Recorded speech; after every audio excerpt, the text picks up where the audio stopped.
Bueno, vamos a empezar a revisar el módulo de instalaciones eléctricas residenciales. El primer tema va a ser introducción a la electricidad. Empezamos con lo siguiente. Sabemos qué es la electricidad.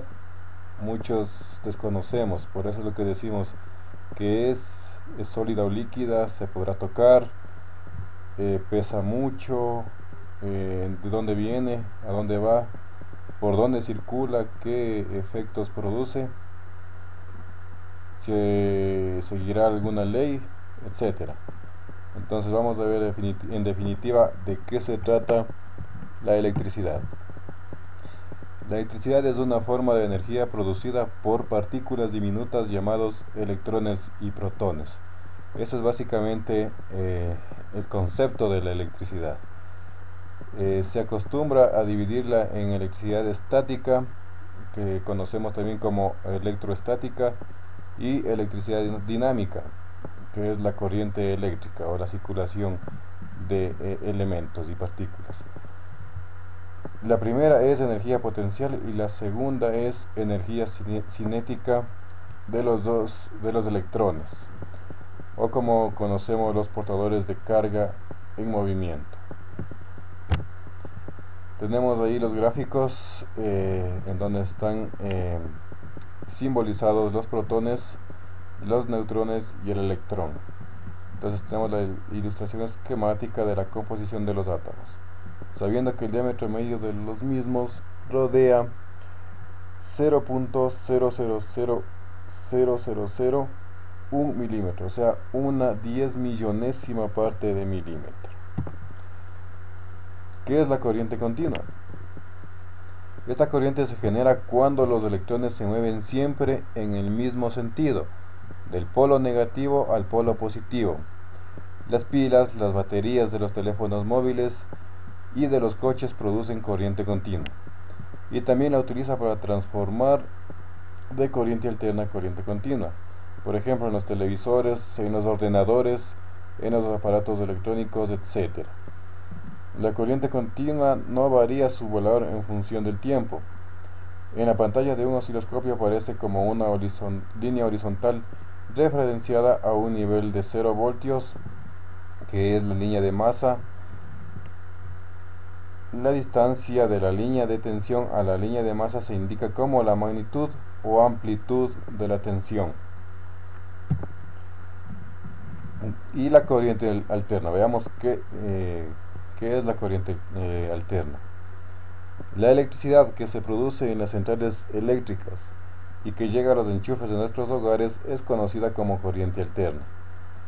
Este tipo de corriente, a diferencia de la corriente continua, cambia periódicamente de intensidad y de sentido a lo largo del tiempo. En todas las redes eléctricas se opta por producir y distribuir la electricidad en forma de corriente alterna, ya que presenta importantes ventajas sobre la corriente continua. Las principales ventajas son: los generadores de corriente alterna son más sencillos, más baratos y necesitan de menos mantenimiento que los de corriente continua. Por ello, la electricidad generada en las centrales eléctricas es alterna. Otra situación es el transporte de la corriente alterna, que resulta ser más eficiente. La corriente alterna se puede transformar, es decir, elevar a tensiones muy altas mediante transformadores. Transmitir la electricidad a elevadas tensiones permite minimizar las pérdidas de energía durante su transporte.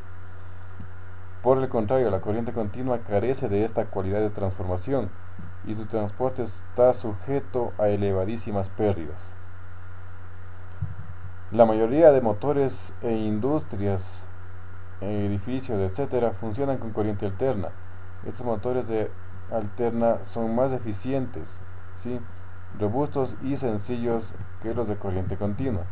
Aquí tenemos el gráfico a la izquierda de lo que es la representación esquemática de cómo es el movimiento de los electrones en corriente continua, donde tenemos una amplitud de 4.5 voltios que no varía su magnitud en el tiempo.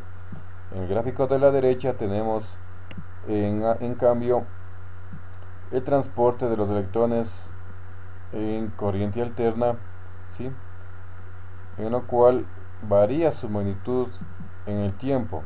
Su magnitud varía entre 0 y 230 grados positivos y 0 y 230 grados 230 voltios, perdón, negativos. Varía en el tiempo. Tenemos diferentes tipos de corriente alterna, entre los cuales encontramos monofásica y trifásica. La corriente alterna monofásica, ¿sí?, que llega a nuestros hogares es justamente en estas condiciones, monofásica. ¿Por qué decimos que se llama monofásica? Porque existe una única señal de corriente que transmite por el cable de la fase o R de color marrón y retorna por el cable neutro que cierra el circuito, ¿sí? Se simboliza con la N y en color azul. El sistema monofásico se usa para tensiones de 230 voltios entre fase y neutro, ¿sí?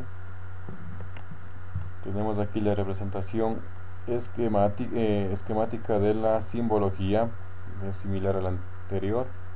Aquí realmente como están los conductores eléctricos con su codificación de colores: el marrón para la fase, el azul para el neutro y el verde amarillo para tierra.